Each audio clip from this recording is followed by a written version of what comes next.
Thank you so much for joining us today, and please join me in welcoming our speaker, Michelle Finnemore.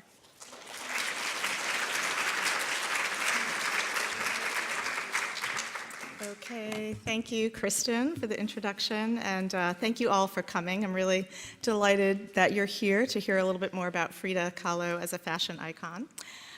So I am the curator of 20th and 21st century arts, so that is my specialty, and I'm going to try to kind of look at Frida through the lens of her garments, and I'm going to throw a little bit of film in there too because I like film. So let's get started. So the esteemed Mexican writer Carlos Fuentes encountered Frida Kahlo only once in his lifetime, but the memory stayed with him.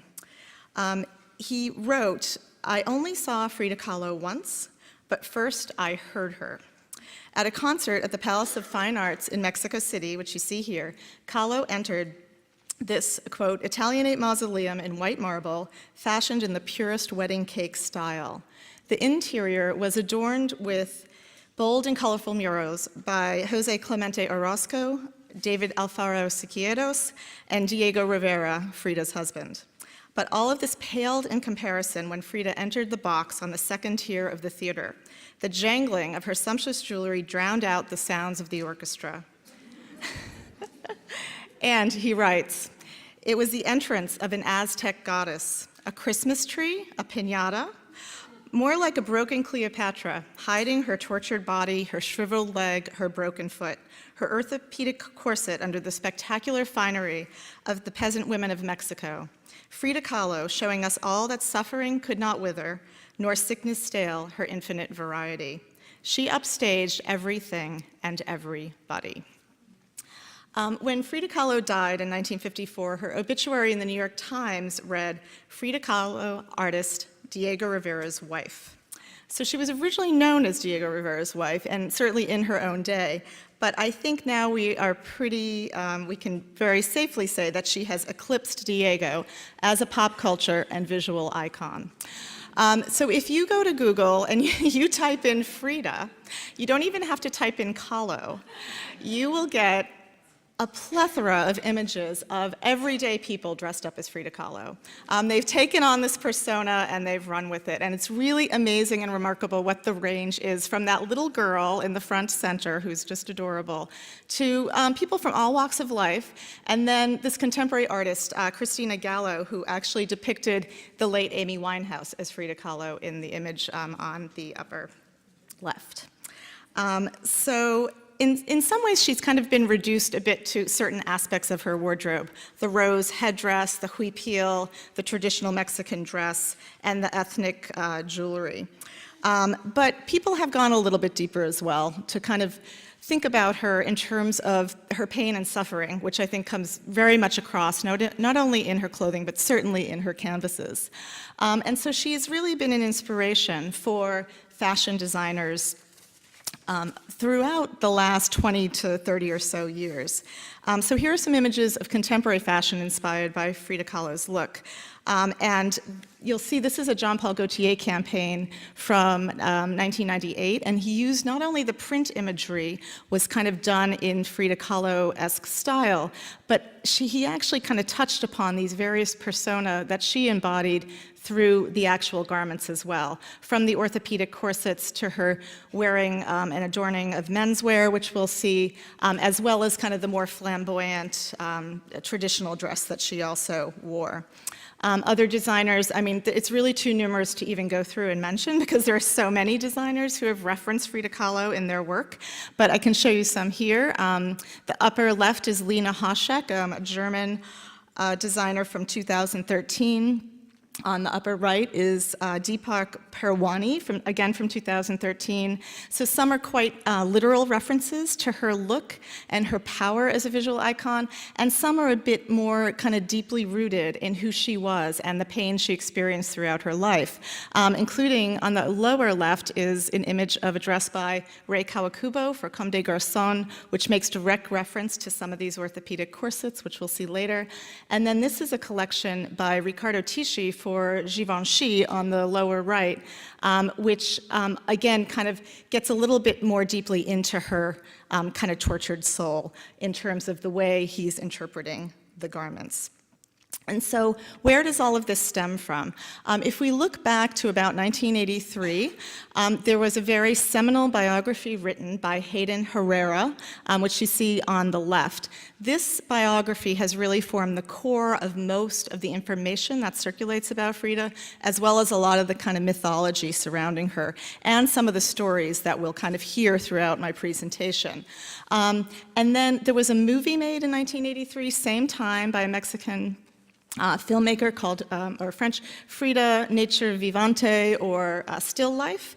And then I think many of you are probably more familiar with the 2002 biopic with Salma Hayek, which was hugely popular. And they took that moment to relaunch the biography.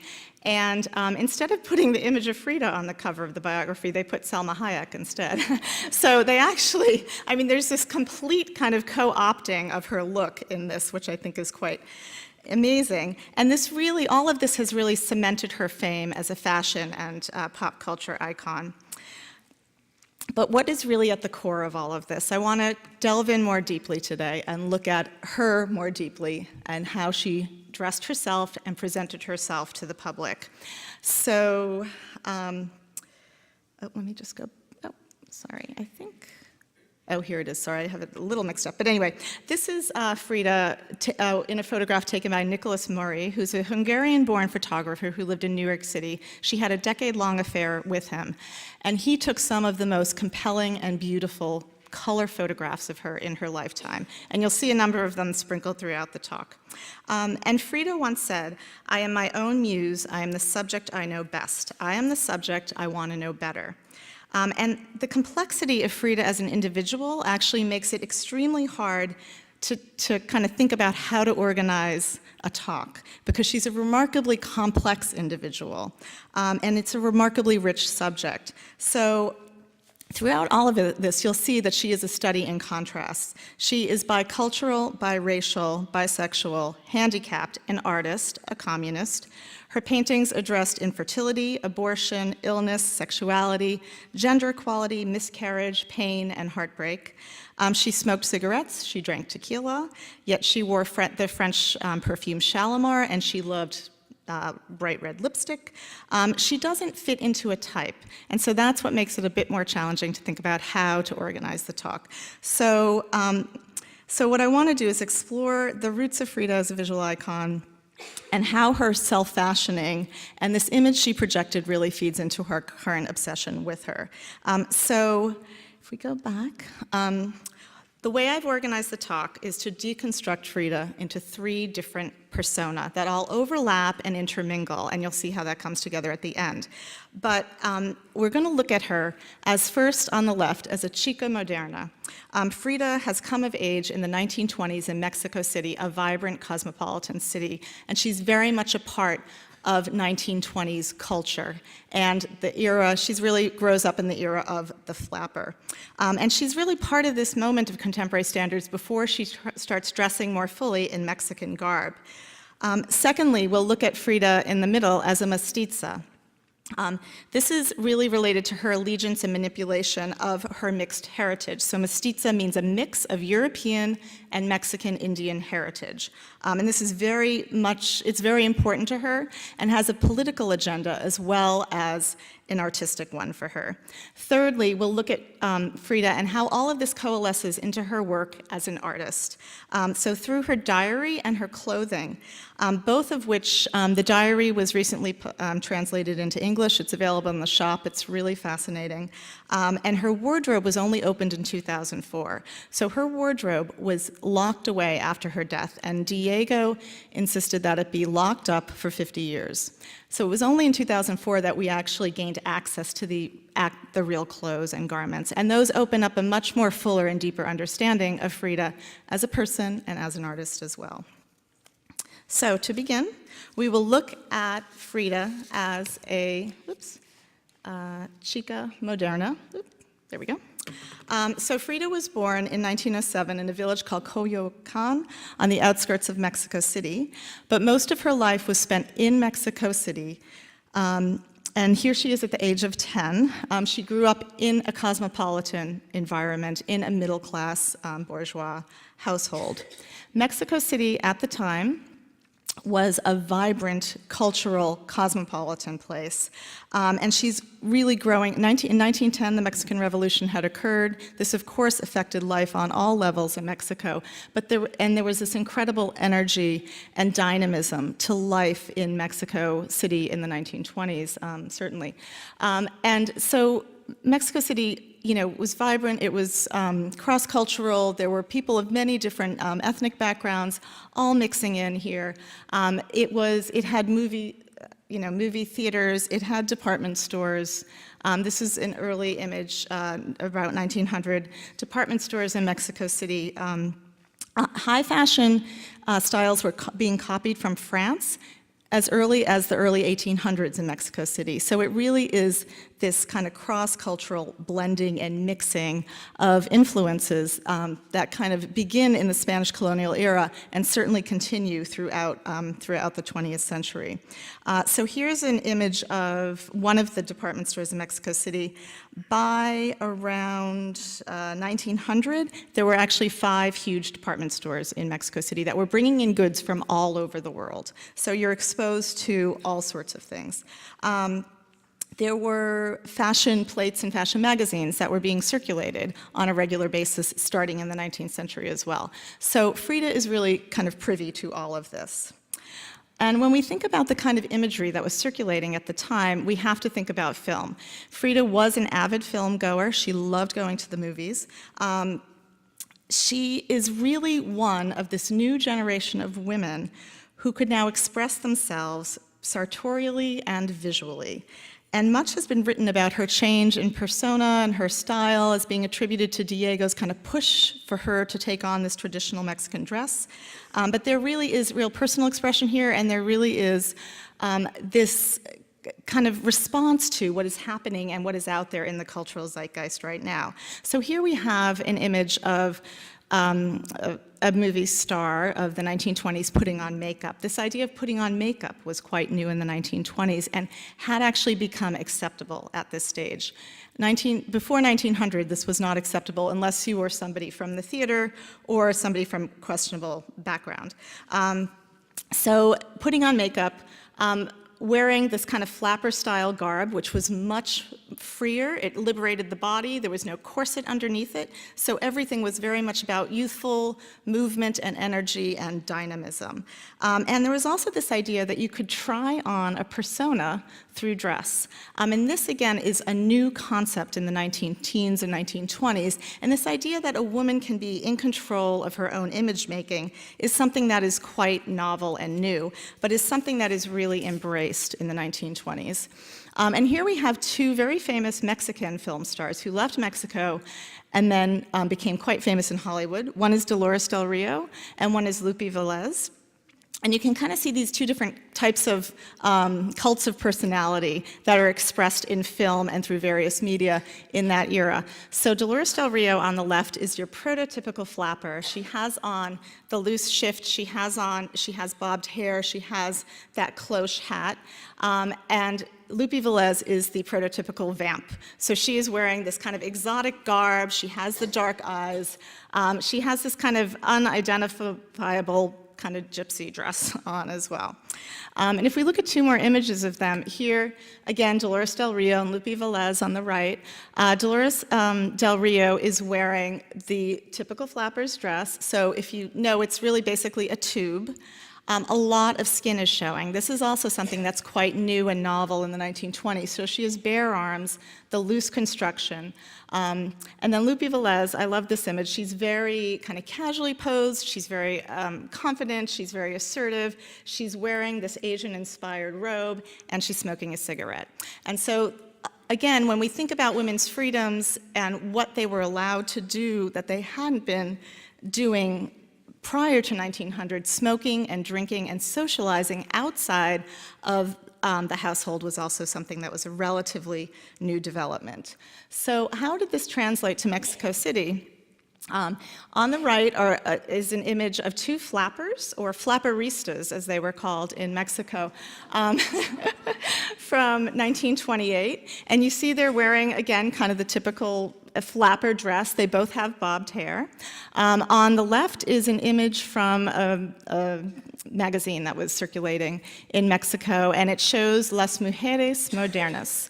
And so you see, again, kind of a lot of the bare skin, but a lot of the confidence in kind of assuredness in their own sexuality. And I love the image on the lower left of this woman in the bathing suit.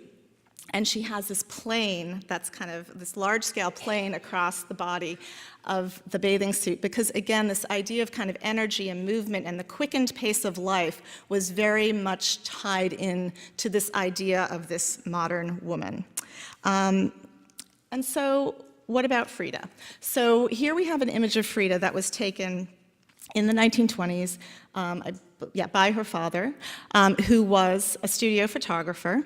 And these are some of her friends. She is in the middle, and then her sister Christina is on the right-hand side.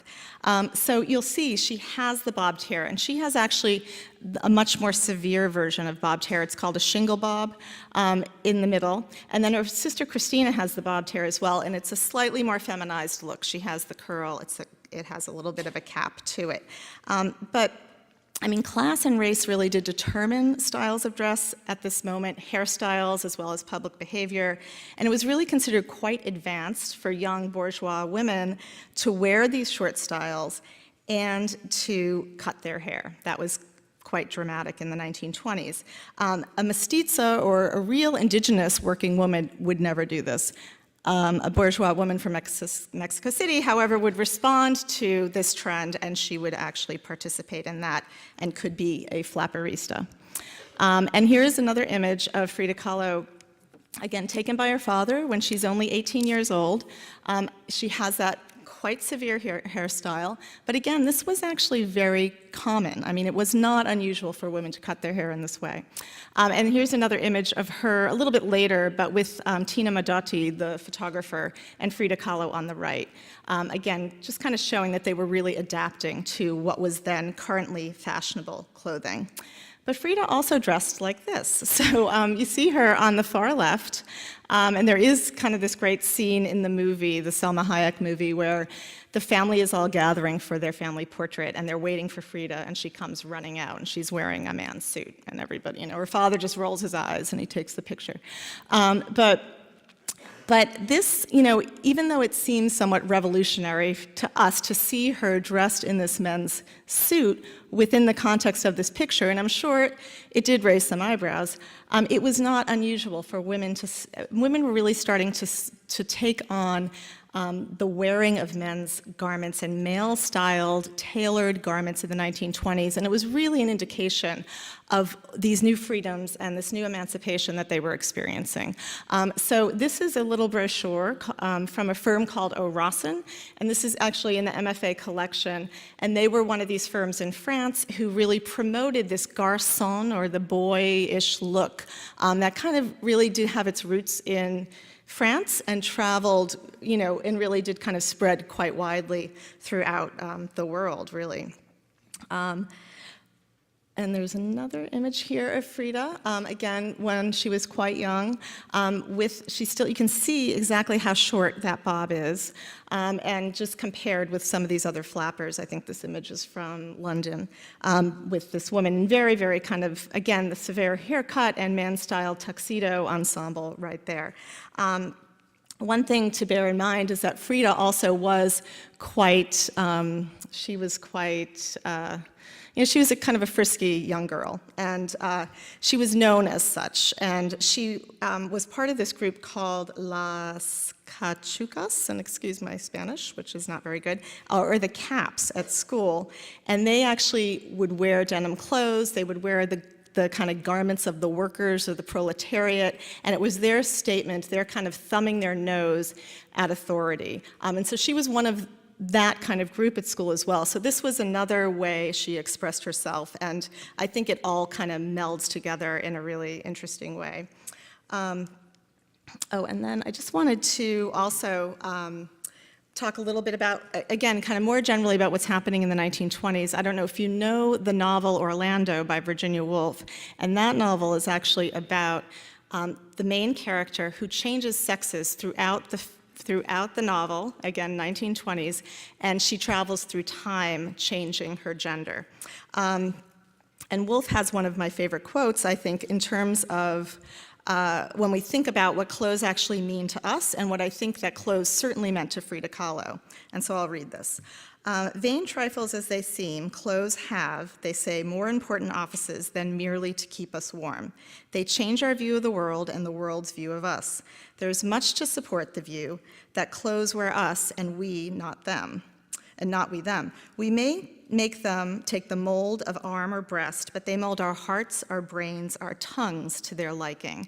So again, this is like when we think about the 20s and we think about what people are grappling with in terms of expressing themselves through dress, this is a relatively new concept, but it's something that Frida certainly wholeheartedly embraced. And she really was a chica moderna herself, and she was always very mindful of the significance and the power of clothing.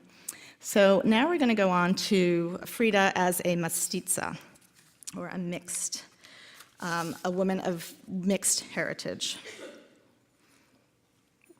Excuse me. So here's an image of one of her paintings. It's called Las Dos Fridas. It's from 1939, and it shows Frida wearing both European dress on the left and Mexican indigenous dress on the right. So that is a very typical Tehuana-style garment, which we'll talk about a little more in a minute. And I think that what you see here is that there's this very, as I mentioned, I don't know if, oh, maybe I didn't mention, her father is from Germany. He's of German and Hungarian descent. Her mother is of Mexican and Indian descent. And so she has a very modern sense of herself image, and she is, kind of intentionally mixing the two and grappling with the two. And you'll see throughout my presentation that she actually does mix it all up throughout her kind of self-presentation. So she not only wears garments from these quote-unquote peasant classes, but she also kind of mixes it together with clothing of the middle or upper classes as well. So we think of this typical Mexican dress, when we think about images of Frida, we think of this as being very uniquely Frida. And of course, it's not uniquely Frida, it's just that her way of combining the looks was quite unique. But I want to go back in time slightly and kind of look at the roots of this look and this idea of what is typical Mexican indigenous dress.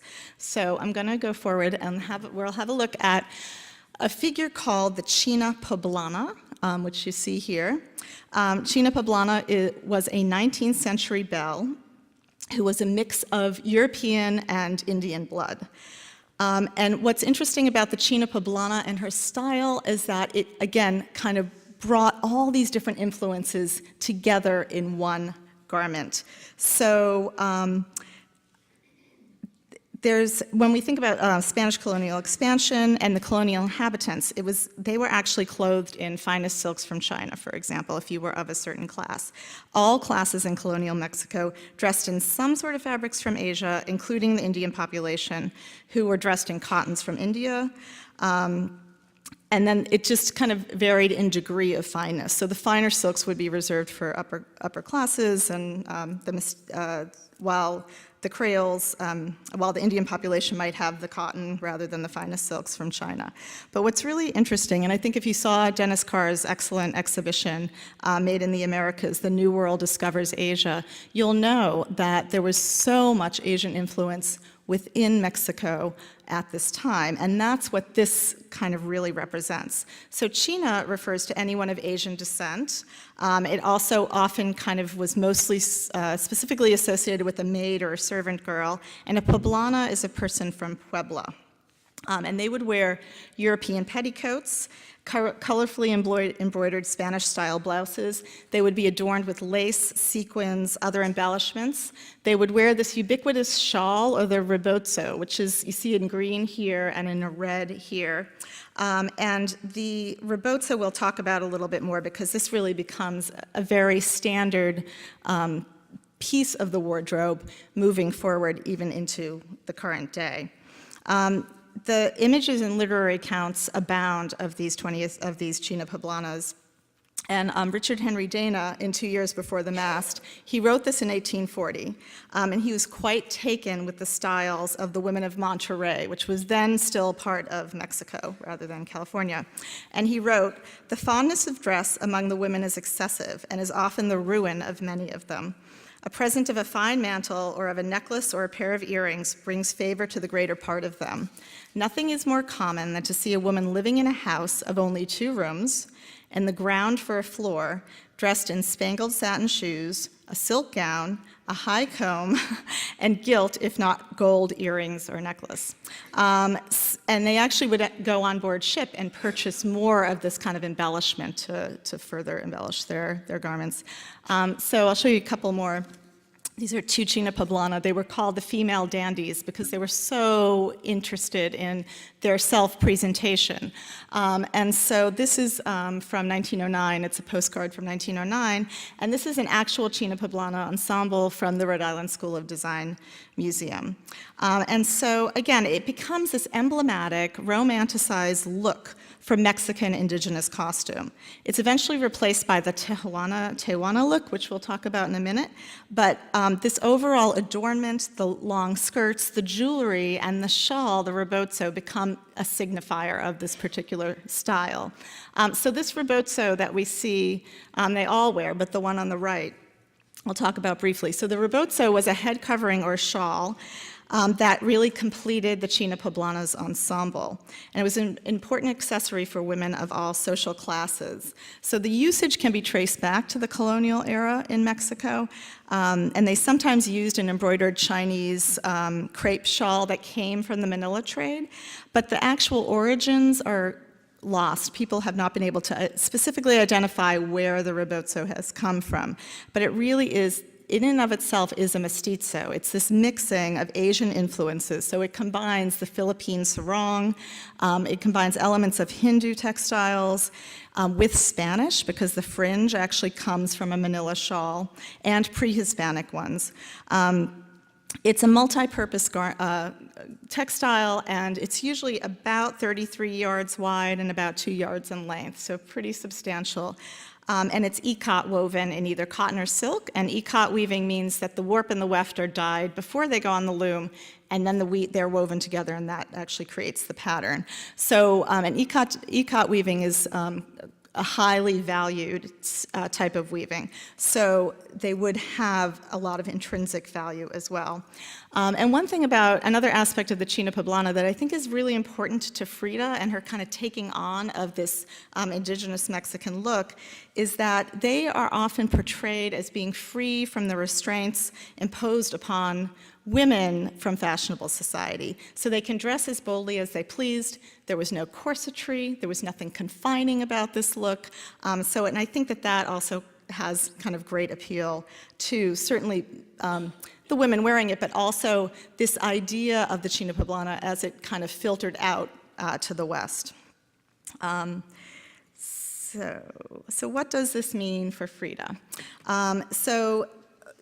The look that we normally associate with Frida is actually what is called the Tehuana look. And this really does become the look for Mexican garb even today. So the Mexican Revolution of 1910 led to this real fervent embracing of Mexico's indigenous and mestizo past. And the revolutionary agenda actually was used to construct and celebrate the ancient indigenous and folk craft of Mexico. And that's really the aspect of it, I think, that appealed to Frida on many levels. So here you see Frida wearing this Tehuana dress. This is an exhibition from the Royal Ontario Museum that was just up about a year or so ago that's showing Tehuana dress in various guises, so modern as well as kind of more classic or older styles. And then the map on the bottom shows you where it kind of comes from. It's the Tehuana Isthmus, which is kind of smack dab in the middle of central South Mexico, and Mexico City is right in the middle there. Frida loved Mexican craft and folk art, and I also think that the attraction to Tehuana dress could also have something to do with the fact that women of the Isthmus of Tehuantepec managed to sustain this matriarchal structure and women could actually hold high rank in economic and political positions. And so it's this culture that kind of resisted European patriarchal organization, and I think that had, probably had some great appeal as well. The other thing that's quite fascinating about the look is that it often includes these astral and cosmic symbols related to mixed with myths of creation. And they always put woman at the center because she is the creator of life. So symbols of fertility, they often have imagery of the sun that's incorporated into the look. And then these incredible headdresses, which actually you'll see in another image, where it forms like the sun rays around the face. And so again, it's kind of placing women at the center of all of this, kind of as a fertility symbol, as the creator. So Frida starts kind of creating and self-fashioning, the self-fashioning related to her Mexican heritage during the first years of her marriage to Diego Rivera. So when she got married to Diego in 1929, one of her parents said, it was as if an elephant had married a dove. Which is kind of not so kind, but he was over 6 feet tall and he weighed over 300 pounds. Frida was just over 5 feet and weighed 100 pounds, so extremely petite.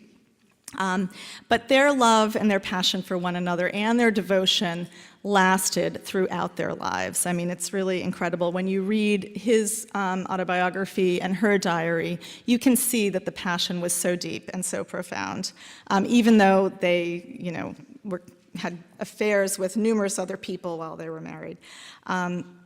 Rivera wrote, "I was lucky enough to love the most wonderful woman I know. She was poetry itself and genius itself."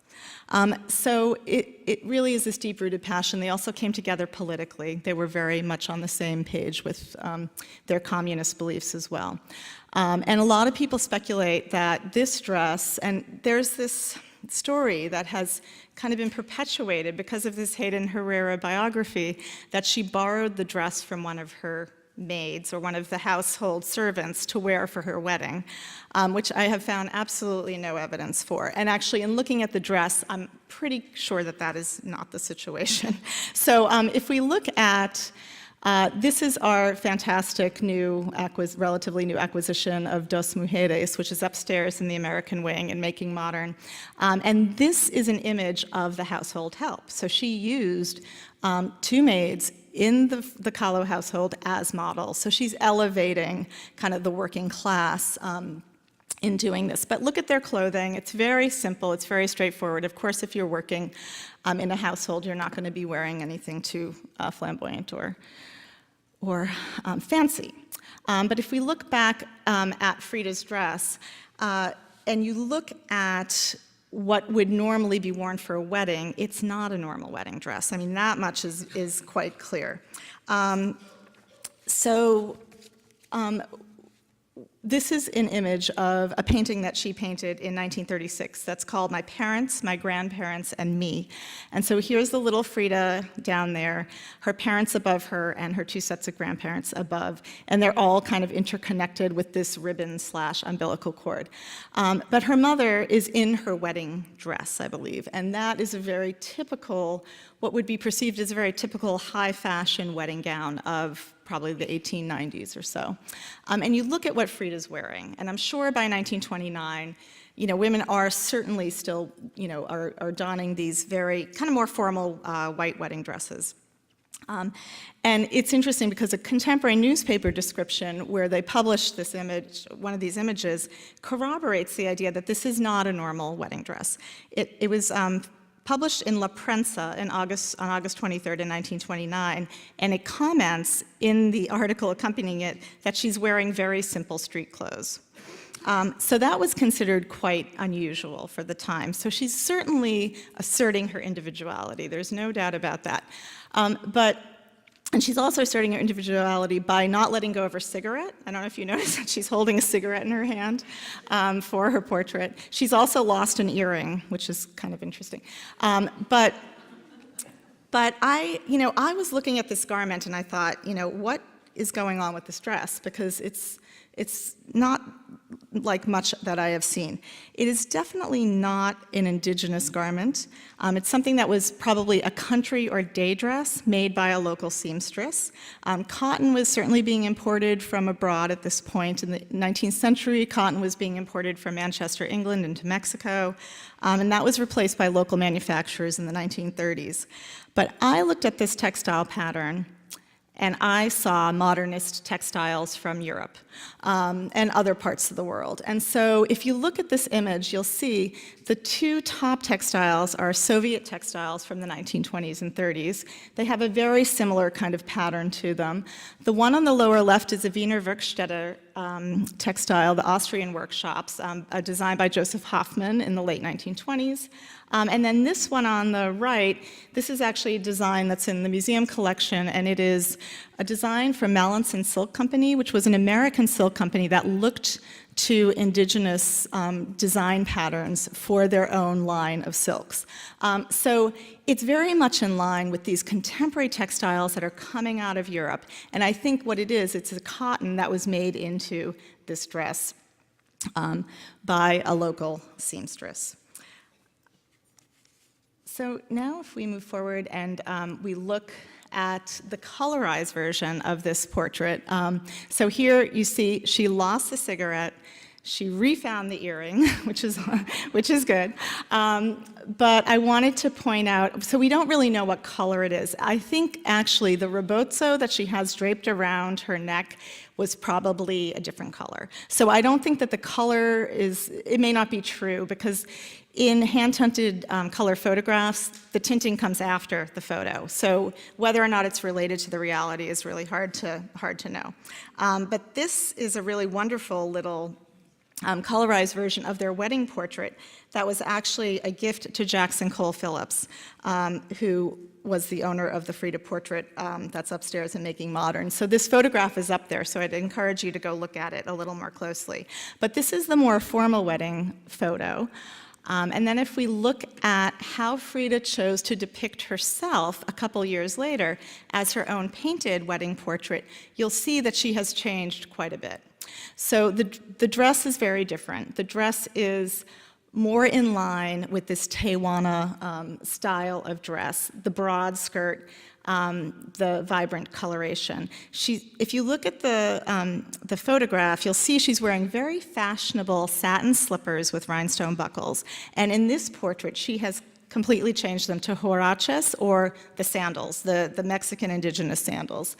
She's changed her jewelry. I actually looked at this image kind of closely with our jewelry curator, Emily. We were trying to figure out, it almost looks like she has pearls on in the photograph, whereas she's kind of changed some of it to, she's wearing maybe jade beads or something to that effect, something that's more related to Mexico's past.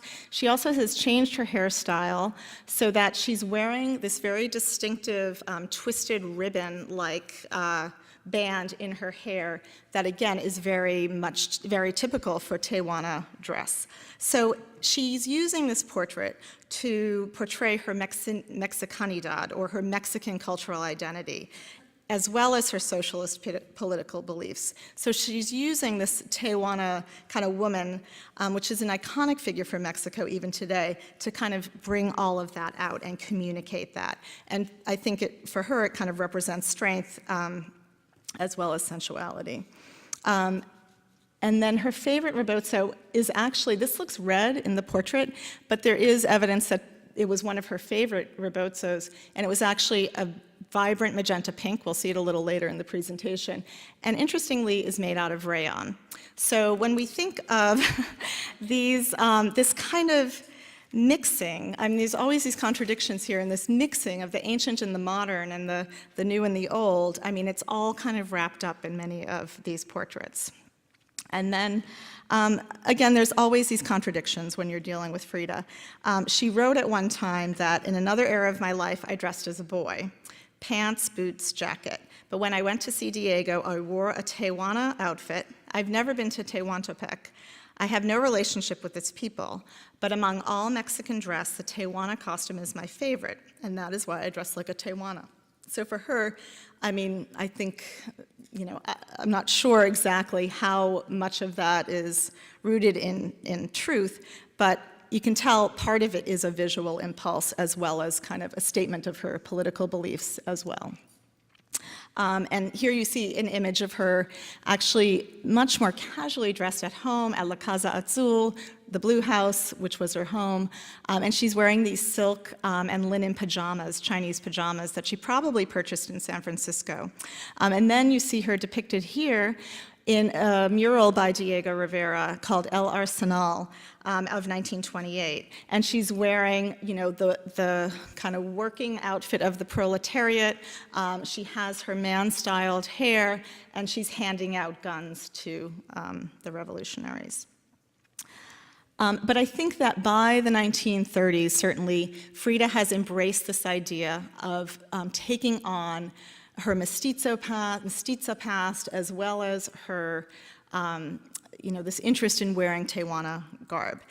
So in 1930, she took a trip to San Francisco, and this is a photograph by Edward Weston, who photographed her and Diego when they came to San Francisco in 1930. And he wrote, "I photographed Diego again, his new wife Frida too. She is in sharp contrast to Lupe, who was Rivera's second wife. Petite, a little doll alongside Diego, but a doll in size only, for she is strong and quite beautiful. She shows very little of her father's German blood. Dressed in native costume, even to the huaraches, or sandals, she causes much excitement on the streets of San Francisco. People stop in their tracks to look in wonder." And according to Rivera's biographer, their trip to America, there were parties everywhere, streams of invitations to tea, dinners, weekends, and lectures with great audiences, all coming to get a glimpse of this couple, because she had such a striking and dramatic visual persona. And it's really quite interesting, because I think that she, of course, realizes that and takes it on, and this becomes kind of her standard look.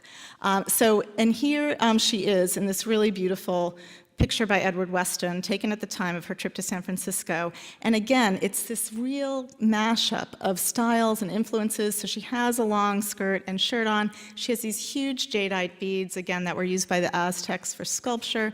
And yet the rebozo now is a European shawl, a shawl of European origin. And so here is an image of a painting that she painted, which is called Self-Portrait on the Border of US and Mexico. And she was often kind of grappling with her relationship with the United States. She had been there by 1933 when this had been painted. And there's really a conflict here. So she's looking at the progress of industry. You see Ford, kind of F-O-R-D, on those smokestacks back there. And America is really depicted as this it's really about progress and industry, and it's contrasted with the ancient traditions of Mexico. And so you see the roots and you see the flowers, and they've been replaced by these turbines and these pipes and these smokestacks spewing smoke. And it's interesting because she's straddling these two countries. And what has she chosen to wear but this pink, it's kind of a muted dress for her. And I feel like it represents this kind of uncertainty that she's grappling with in terms of being modern and also being an artist who has to sell her work in this capitalist economy and also stay true to her roots in Mexico. So she's wearing this pink dress, she's wearing lace gloves. The necklaces are probably more indigenous in style, and again, she's smoking her cigarette, not surprisingly. But the colonial period also in Mexico kind of was marked by this idea of a mestizo culture, so it was both Indian and European. So there were two Mexicos kind of at the same time, and I think that that's what probably some of this dress actually represents. And here actually, I found this quite interesting. So here she is in 1933 in Chicago with Diego Rivera when he was painting one of his murals, and she's painting this painting. And it's a beautiful image, and I just want to point out the heels on those shoes because They are so high. So anyway, again, it's, she's kind of got this real mixture and blend of both the modern and the ancient. And so this is the image that the title of the talk comes from. It's called My Dress Hangs There, and it's from 1933. It's another allegorical painting that's full of symbolism that I don't have time to go into all of it. But here she is, her dress is hanging in the middle of this New York City landscape. And she has chosen to use this Tehuana, or traditional Mexican dress, to represent her in the middle of New York City. It is not a positive view of Mexico, of New York City. There are kind of workers all down here on the bottom of the canvas that are, I think, certainly related to her communist beliefs. She is hung, her dress is hung between a trophy and a toilet. I'm not exactly sure what that is, but it's this very conflicted relationship, as I mentioned, that she is an artist. She has to embrace this capitalist culture to some degree to sell her paintings, and she knows that this image of herself and her own self kind of fashioning are part and parcel of that, but she has removed herself from the actual dress. There's also a really interesting image on the upper left of Mae West, who is another kind of very assertive sexual woman. It's kind of interesting that she has included that as well. So her public image is certainly gaining traction by the 1930s. In 1937, Vogue magazine does a spread on the Senoras of Mexico, and she is included. And it's really kind of interesting. She's one of about 5 or 6 women from Mexico City. Most of them are dressed in some form of indigenous clothing rather than high fashion. And the point of the article is somewhat demeaning. The whole article really talks about how refined the culture really is, and that society did exist there, and that they're surprisingly sophisticated. And they actually give teas and they play golf. Like, this should be a surprise. But here she is really presented as Senora Diego Rivera, the wife of the famous Mexican artist. So her first name is mentioned in the article, but it's not kind of mentioned in the caption to the image. And they note that his studio is the mecca of foreign visitors who want to meet Diego and his beautiful wife in the quote-unquote native costumes she affects. So this is actually, though, it's a much more subtle, even for 1937, much more subtle kind of use of some of this indigenous dress. She has the white petticoat, she has the rebozo. The shirt itself is a little bit more kind of straightforward. And I'll show you the color image here, which is a really lovely color image. And you can see this is the color of her wedding shawl. That's that magenta rayon rebozo that she's wearing in that. But she is affecting the braids of the Tehuana, the traditional Tehuana look. So again, she's kind of doing a bit of a mestiza look here. But Kahlo also is not the only one who is thinking in terms of how to present herself as a Mexican artist who is very much rooted in these traditions. So this is an artist by the name of Maria Izquierdo, who was a contemporary of Kahlo's and was actually more prominent in her lifetime than Frida Kahlo. And she really lived rather than just represented Mexican femininity in many ways, but she depicted herself very much like Frida did in these kind of traditional Mexican garb. She also was a surrealist artist as well, very much like Frida herself. So she is not alone in this idea and this kind of mode of presentation. Oh, sorry. So there was a second article that came out in Vogue just the year later. I think maybe they found her to be such a fascinating subject, they decided to do an article just on Frida alone. So it's called Rise of Another Rivera, and it includes images of a lot of her paintings.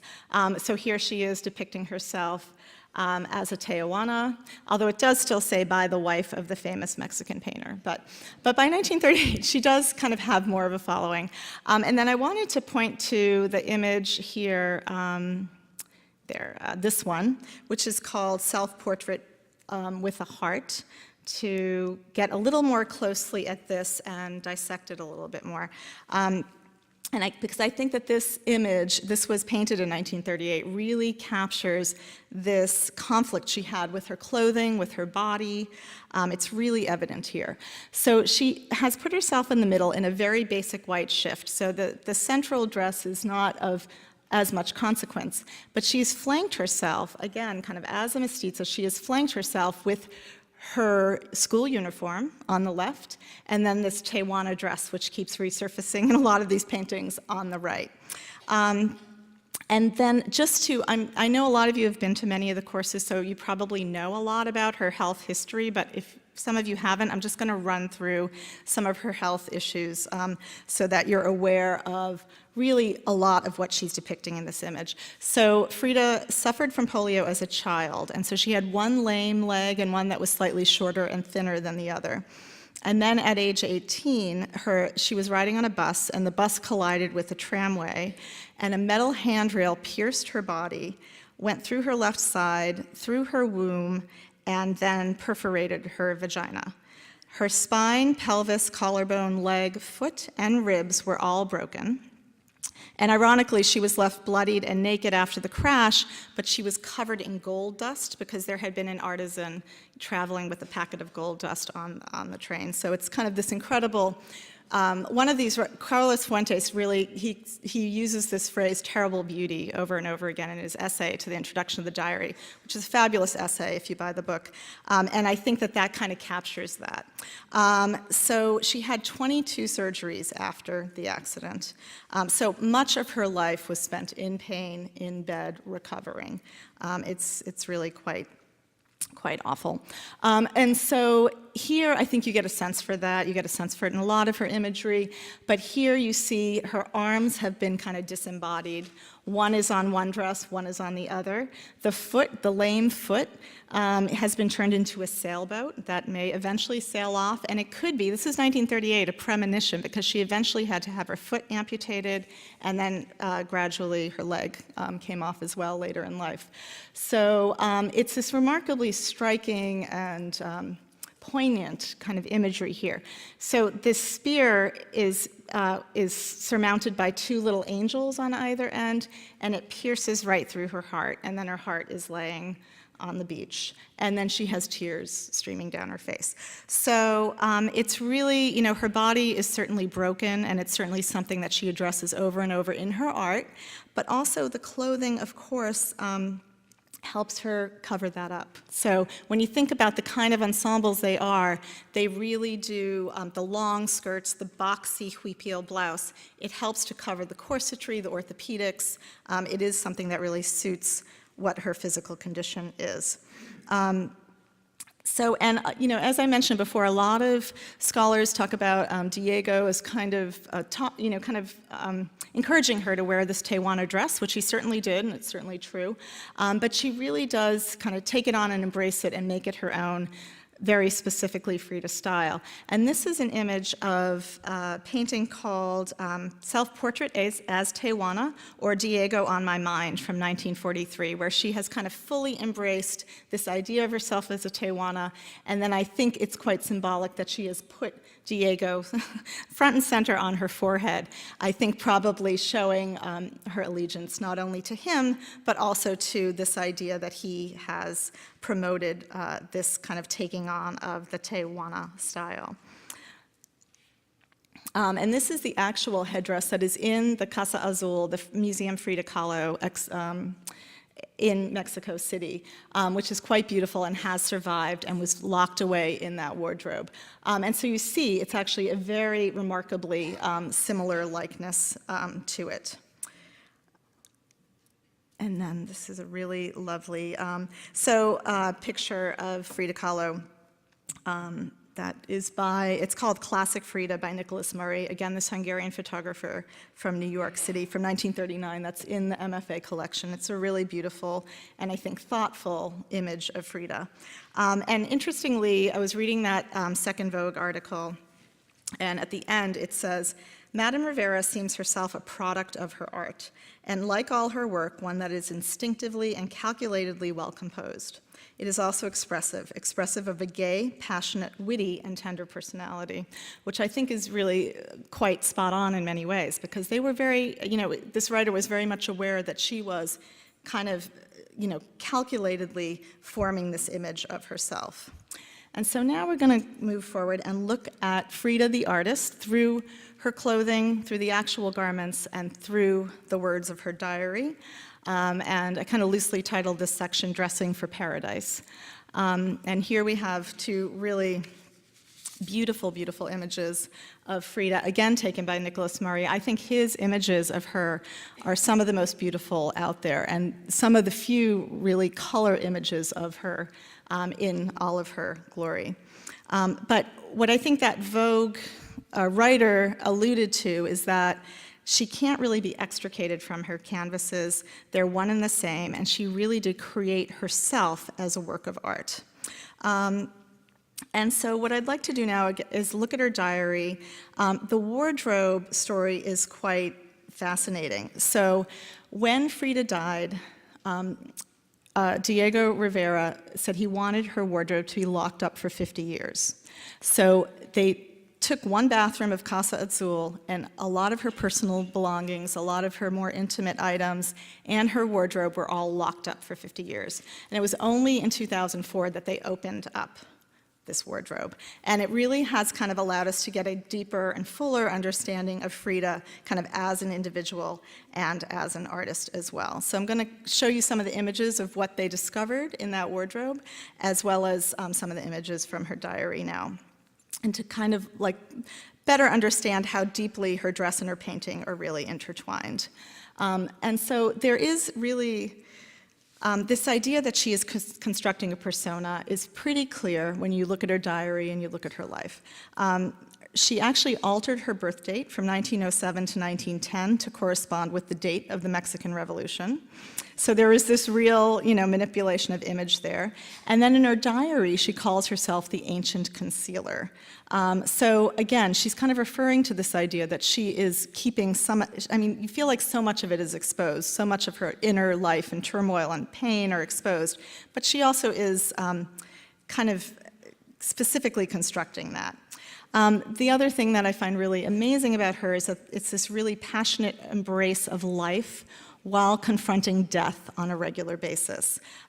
So the surrealist artist André Breton called her artwork a ribbon around a bombshell, because there's beauty and pain and suffering all wrapped up into one. And her diaries are replete with images of the yin and yang symbol. So she's very much aware of this kind of, dichotomy of life. And what I thought was very interesting and very compelling is that she called her clothing dressing for paradise. So in a way, a lot of what she was doing was preparing herself for death, because it was very much a part of what she was confronting with on a regular basis. And if we look at the imagery and some of the images that she painted, Diego also encouraged her to use this retablo or ex voto form for the basis for her paintings. And these ex votos are usually these kind of modest paintings painted on tin, and it's this intimate painting that translated pain into art, and it tells a story. So you see one on the left. It usually depicts an accident or a tragedy that has been overcome, and so this is kind of the offering after the tragedy has been overcome. It's a miracle. And so she does kind of use that form in her own paintings because she is dealing with so much pain and suffering herself. From 1944 onward, I mentioned that she had her foot amputated because of gangrene, eventually her leg, and then she had to wear a series of 8 different corsets over the course of this kind of dealing with how to address her spinal issues after her spine was broken, because she couldn't actually support herself. The spine wouldn't support her body. She suffered miscarriages. It goes kind of on and on. And here is Casa Azul. And so as I mentioned, when she died at age 47, Diego began putting all of her personal effects into this bathroom, and the house became the Museo Frida Kahlo. And They sealed up the room until 2004. And in the book about the opening of Frida Kahlo's wardrobe, it's called Self-Portrait in a Velvet Dress, the director of the Frida Kahlo Museum writes about opening it.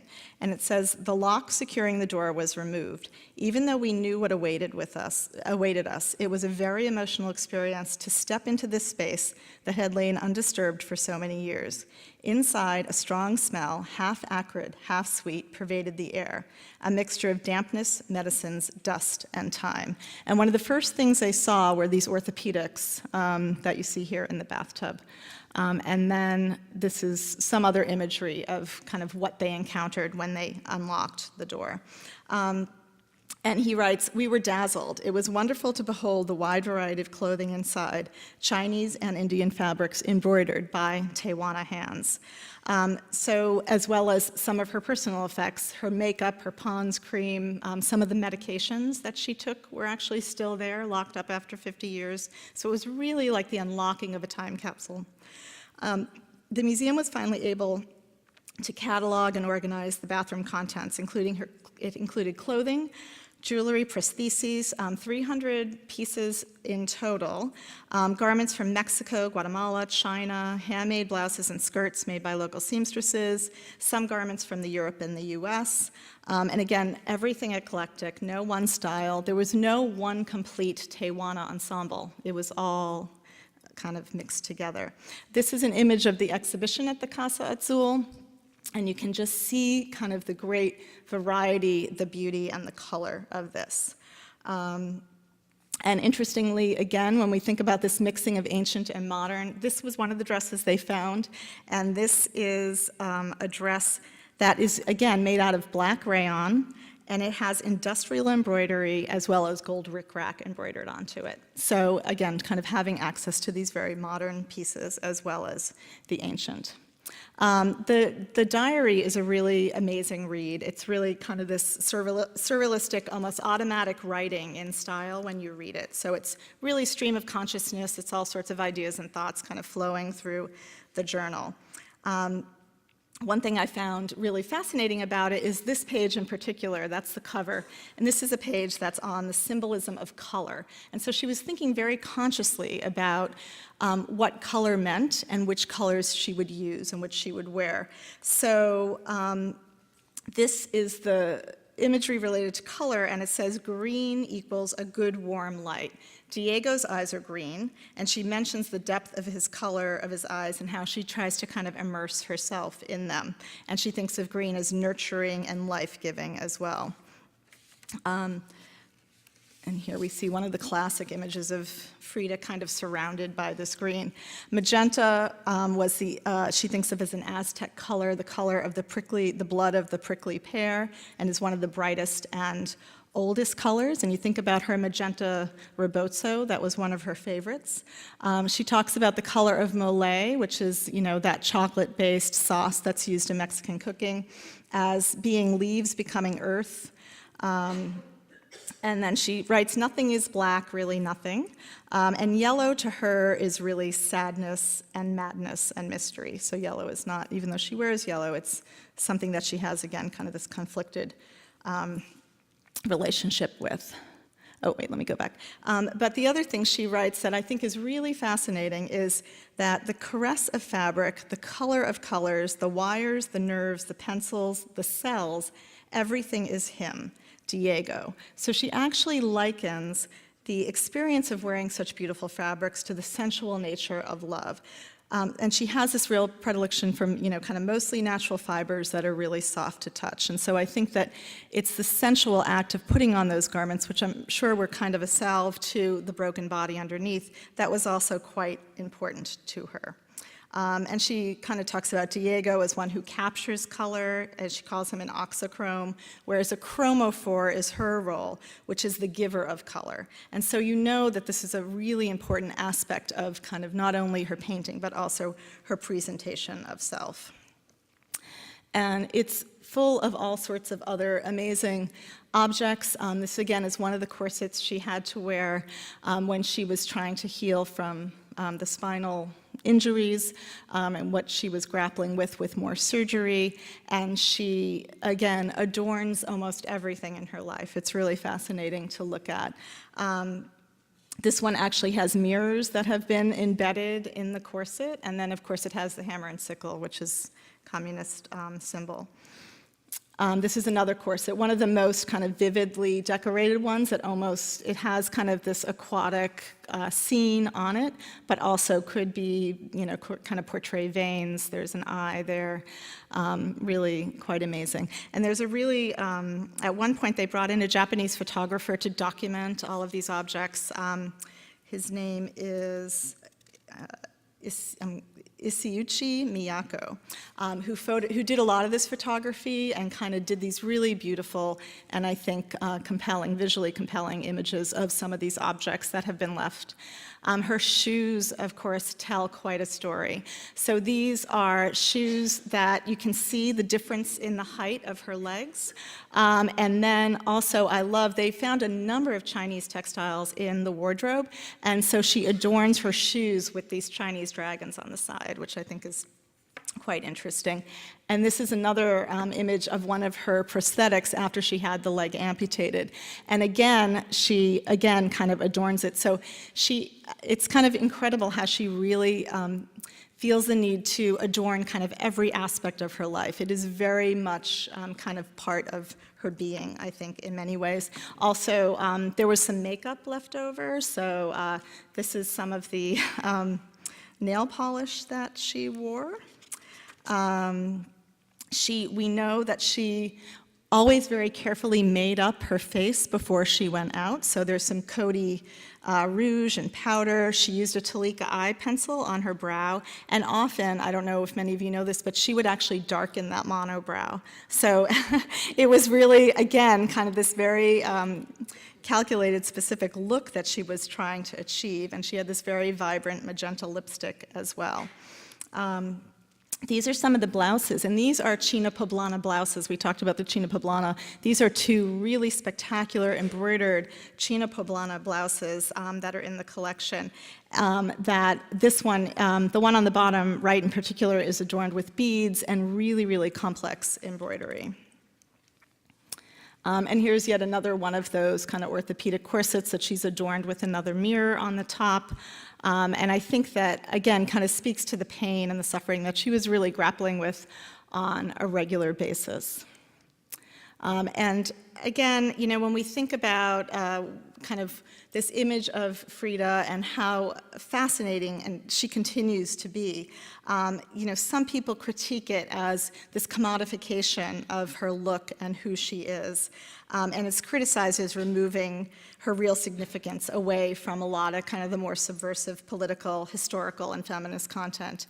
And yet I think that there is, this continued fascination is really this kind of visceral response to this woman who had such a vibrant and diverse and kind of amazing life.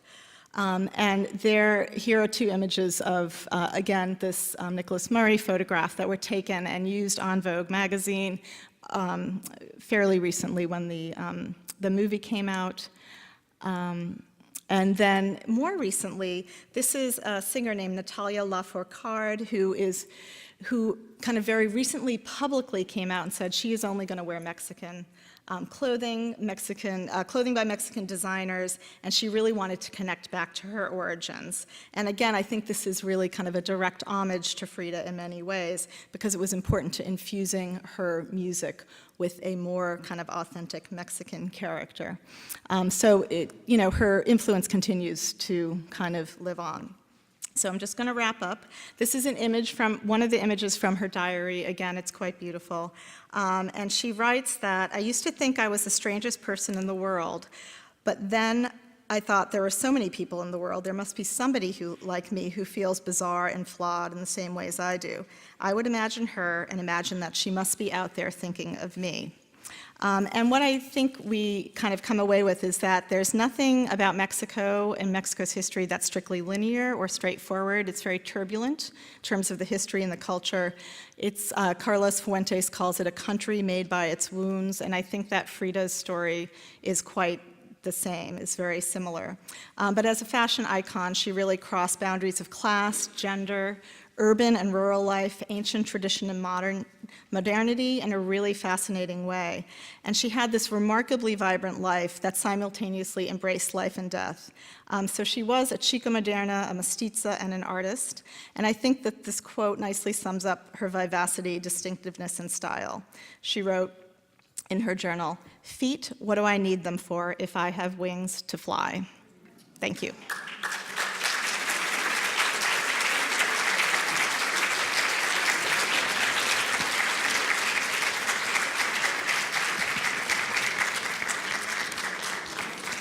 So I think we have time for questions if anybody wants to ask anything. Thank you all for coming. Oh, sorry. Yes. Is it known if she was her own seamstress? Because she obviously had to adjust. You know, I have found a couple references to her making things, but I haven't, nothing definitive. But it does make me wonder, and one of the things I kept meaning to do was, and I tried to kind of get in touch with the curator at Casa Azul before, just to ask her that question, but I don't know. But I know that they used a lot of the local seamstresses too, but it does seem like with those shoes, for example, like, you know, that some of them are so crafted, like handcrafted, that I do wonder. I'm not really sure. I'd be interested to know, though. Sorry. Yeah. Anything else? Yes. I had read that in addition to the Tijuana look, Yes. that she also used influences from other native Mexican groupings.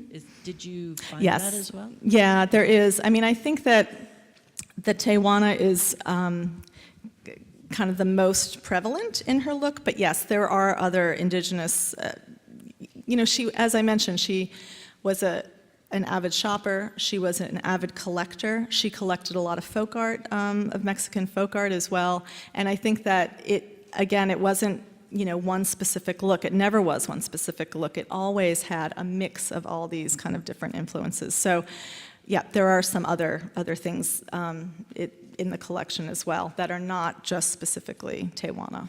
Yeah. Mm-hmm. Yes. Yeah.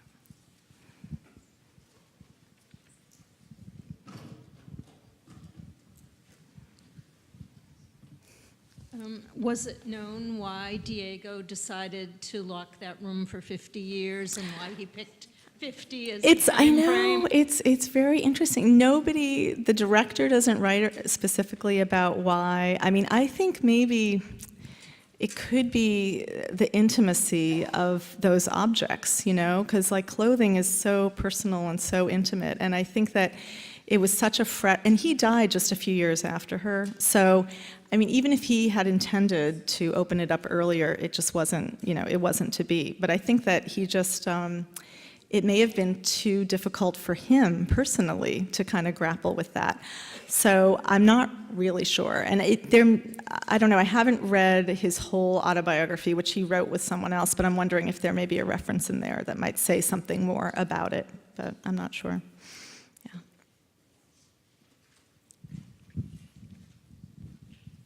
Yes. She died at a very early age. Yes. With all of her health problems, what ultimately did she die from? Well, there's a lot of speculation about that. From what I can tell, when she had her leg amputated, that pulled her into a really deep depression. And she had a lot of pain. She was drinking heavily at the end of her life. She also had morphine injections regularly because of the pain. And there is a lot of speculation that she committed suicide. There had been a couple of attempts on her own life prior to that, and so I think that may be in the end what actually happened. Yeah.